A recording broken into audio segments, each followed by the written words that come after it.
magandang tanghali. Kumikinang na ula, Diego Bandido. Magandang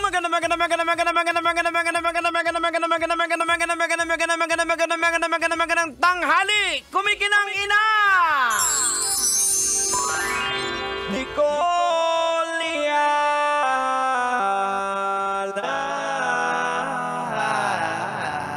Grabe. Papunta na talaga ito sa The Voice Season 89. Nakakaloka. Hindi talaga pwede magkaroon ng online competition pagdating sa singing. Magkakaroon ng dayaan. Magandang morning. Ay, hindi. Tanghali na pala. Nakakaloka. May tulog ka ba? Meron naman. Hindi tayo, matibay na nilalang.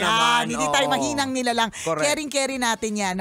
Magandang tanghali sa lahat ng mga kabisyo natin na natapos na ang kanilang Christmas party. Alam mo, ito yung ito talaga yung masasabi kong ang bilis talaga ng karma. May isang in-attendan kami na party, kami nila Robin Shena, na pinagtawanan ko siya sa nakuha niyang raffle. Ayun yung nakuha kong raffle kahapon. Kung ano yung nakuha niya, natawang-tawa ako. Tawang-tawa talaga ako sa kanya. Yan talaga yung nakuha mo. Ganon. Kasi parang buong gabi ko siyang tinutok-sutok sa kuha niya. Ayun, awa ng Diyos. Yun ang nakuha ko last night. Huwag ka mag-alala. Sinamahan naman. Correct. Pareho tayo nakuha. Dalawa tayo! Pero alam nyo, mga kabisyo, ito yung pinaka-importante sa lahat. Napasalamatan pa rin natin kasi sa totoo lang, kailangan namin din yun. Correct. Sabi nga ng asawa ko kanina, sabi niya, ayan naman pala, kaya naman pala hindi natin naluluto yung siomay natin dito. Yun. May hinihintay palang steamer.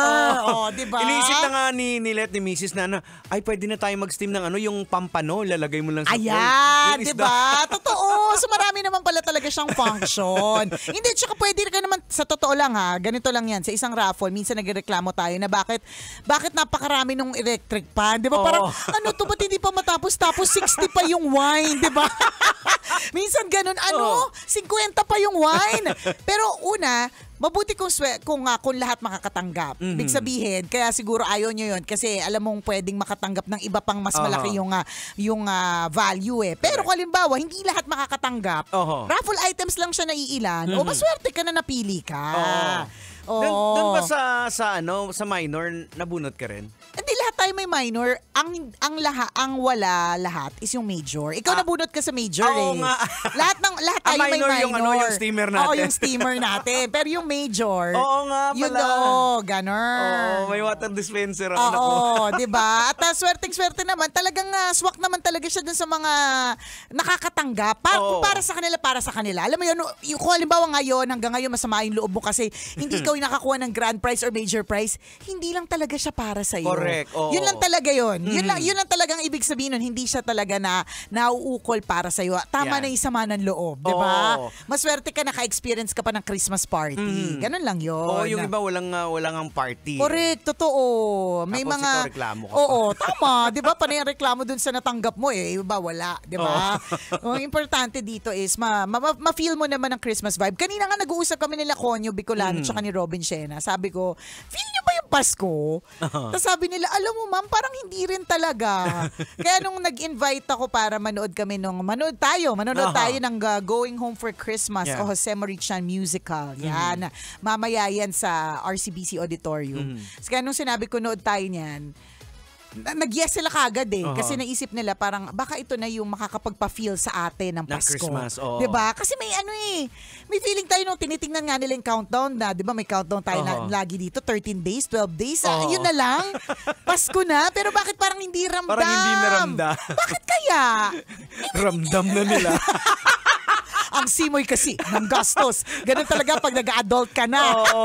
Hindi na masyado exciting kasi ikaw na yung gumagastos, di ba? Pero alam mo, bukod sa Christmas party kahapon, kahapon din in-awardan ako ng aking 20 years. Congratulations. Grabe, 20 years in service dito sa 90.7 Love Radio, dito sa Manila Broadcasting Company na ngayon ay MBC Media Group na. 20 years na pala nakalipas. So kagabi, nagtatry akong magsulat ng caption para ipopost ko na nakatanggap nga ako. Sa gitna ng pagpo-post ko, nakatulog ako. Kasi alam mo na, alas 12 na. Hindi ko na kinaya. Nag-shutdown. Nag-shutdown parang 3, 2, 1. Pagising ko alas 7 na nakakaloka. So, trinay ko siyang caption ulit today. Hindi ko pa siya napopost pero let me read it. Ayan. Let me read it. Gusto may pag-read, nakakaloka. Okay. Kala mo naman ang haba, maiksi lang naman. 2004. Yeah. Isang broken-hearted na Emmy Gaite ang nagpunta sa Love Radio. Dala ang sugatang puso. Nais ko lang namang makalimot. Pero hindi ko akalain na ang pag-ibig na yon na bumigo sa akin. Yung lalaking yon na nang iwan sa akin. Ang magiging dahilan upang matuklasan ko ang mas dakilang plano ni Lord. Dahil sa kabiguang yon, ipinanganak si Nicole Ayala. Totoo nga na there is joy in ending. Without endings, there will be no new beginnings. Nakakaiyak. Nung kinocompose ko to kanina, sabi ko, kung wala naman talagang ending, hindi tayo magkakaroon ng chance for new beginnings. Tama. At hindi natin alam na maaaring yung new beginnings would actually be better for you. Yes. And kung babalikan ko yung 20 years ago, yung feeling ko nung nag-audition ako dito ng Jegs, parang hindi ko mawari bakit ako iniwan eh. 'Di ba? Hindi pa uso yung salitang ghost na ako. 'Di ba? So sabi ko dun sa caption na hindi ko pa napopost, sabi ko. Kaya sa ex ko na 'yon. Na nagwasak ng puso ko noon. Salamat. Yan. Asan ka na ba? Nang malibre naman kita. Hoy, magpakita ka naman sa akin, mister. Pakita ka naman sa akin. Paramdam ka, ganyan. Tapos, post natin. Diba? Papayag ba yung misis mo? Alam ba yun ang misis mo? I'm sure may pamilya na yan. Sa sobrang babaero niyan. Charot. Dahil mo, kung di niya talaga ginawa yun sa akin na ghost ako. Ghost kasi talaga ako ng Jigs eh. Isipin mo parang magkasama pa kami ng Friday. Tapos Saturday, nihay-nihoy wala na. Akala ko kung ano nangyari sa kanya, Sunday, wala na. Isang linggo nakalipas, magkasama kami sa isang technically magkasama sa isang hindi magkasama sa isang company. Yung pinagtatrabahuan kong building. bangko, subsidiary niya kung saan siya nagtatrabaho. So, dapat makita ko siya, nagtatrabaho pa rin siya dun eh. Pero hindi. Hala.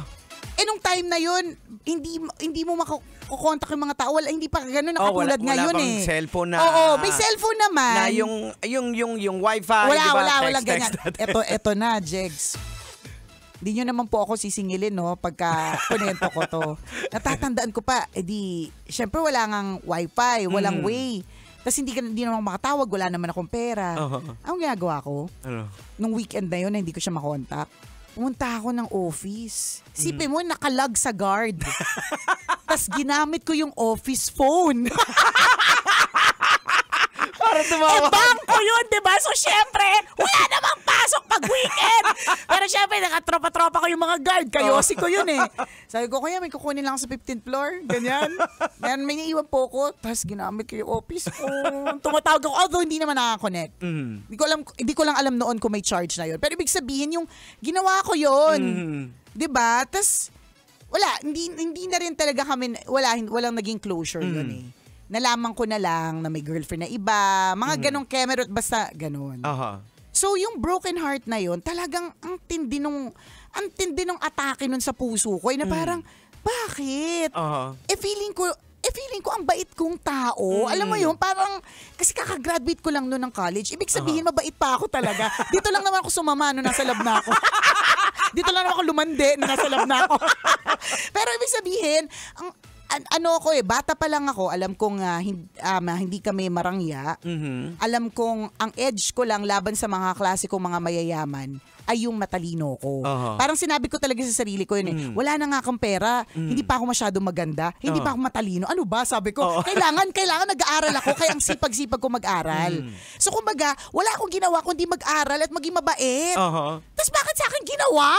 Ganun yung question mark. Sobrang daming question mark na parang, Lord, totoo Lord? Sa akin talaga, pwede naman yung kaklase ko na medyo may ugali, nagtututuro na ako. Alam mo yun, alam mo na kapag nakikipag-debate ka kay Lord, ikaw yung pala desisyon Bakit hindi yung kaklase kong ano? Bakit hindi yung kakilala kong ganyan? Bakit ako? Correct. Yun yung question ko talaga, bakit ako? Tapos wala lang, flashback lang lahat sa akin yung pagpunta ko sa Adoration Chapel. Parang kagabi, bago ako makatulog habang kinocompose ko yung message.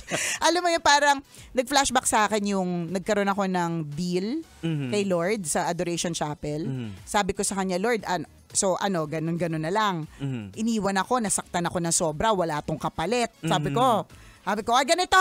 Sabi ko kay Lord, ganito Lord. Ganyan ko siya kausapin walang tao sa Adoration Chapel, so ako lang. So, voicing out loud. Ganito. Active pa ako sa church noon. So, sabi ko, ganito Lord. Para Lord, para hindi ka mabawasan ng disipulo. Para hindi ka mabawasan ng disipulo, tulungan mo ako mag-move on. Kailangan bigyan mo ko ng environment na ibang-iba sa ginagalawan ko. Kasi as I said kanina, kung saan siya nagtatrabaho at saan ako nagtatrabaho, parang andun pa rin. Same environment. So ang hirap ang move forward sa ganun Kaya mahirap talaga magka-jowa ng within the office. Ganon. So yun yung deal ko. Sabi ko, bigyan mo ko ng environment na ibang-iba dito sa ginagalawan ko. Para move on ako. Tsaka parang hindi ako tumalikod sa'yo. Parang may balak na akong maging tumaliwas talaga ng landas. And the Lord delivered. Yeah. The Lord delivered. Yun talaga yun. Ganun lang kasimple. Isang araw sinabi sa kanya nanay ko, anak, may audition sa Love Radio, narinig ko sa bus. Oy. At ang nagsasalita nun, si Mama, ang nagsasalita nun si Chris Chuper. Sabi niya, ang nagsabi yung Chris Chuper. Yun yung sabi niya. Yun, tapos sabi ko talaga, tapos ako naman, hindi ako mascom. Wala, business management ako. Gusto ko maging manager, ganyan. Iba yung tatahakin kong landas Pero for whatever divine intervention, biglang I find myself walking through the doors of Manila Broadcasting Company. And the rest is history. And true enough, na gusto mo maging manager Naging manager na din ako. Hindi na lang Love Radio Manila, kundi na Puerto Princesa, Palawan. Kumbaga, si Lord ang may timing. Yes. Diba? So ako, gusto ko maging manager, pero sabi ni Lord, hindi ka pa handa. Ibibigay ko yan sa'yo sa tamang panahon kung kailan mo kinakailangan. So, yun yung parang masasabi ko talaga na, and always na reminder to everyone else na whatever pain that you are experiencing right now, endure it.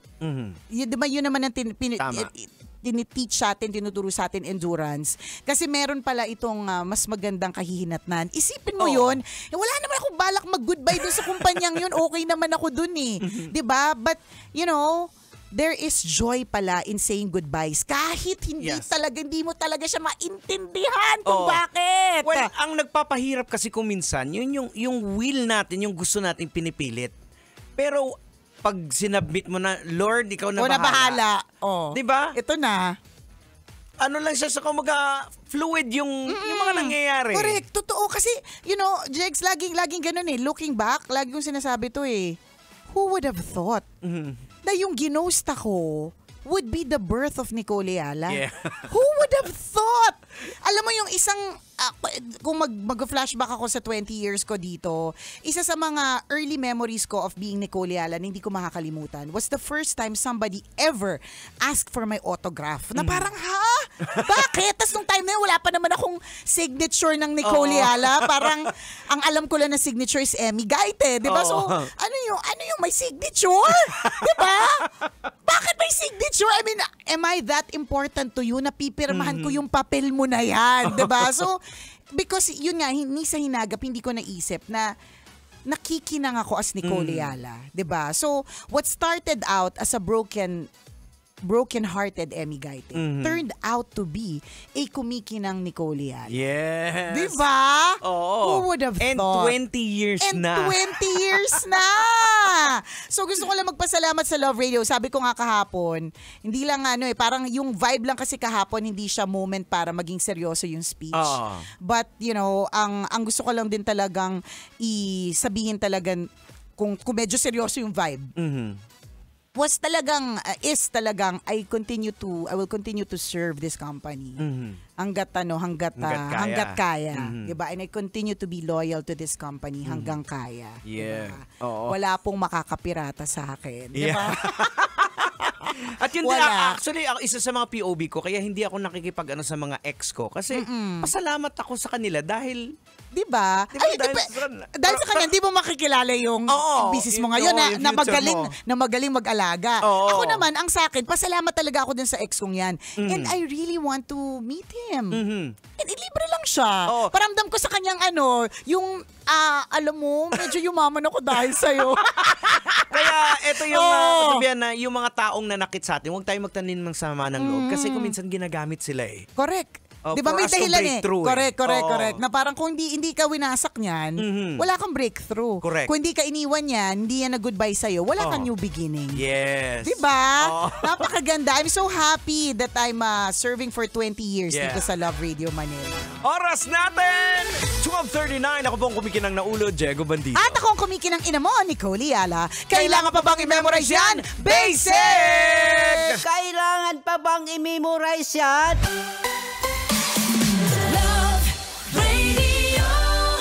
Basic!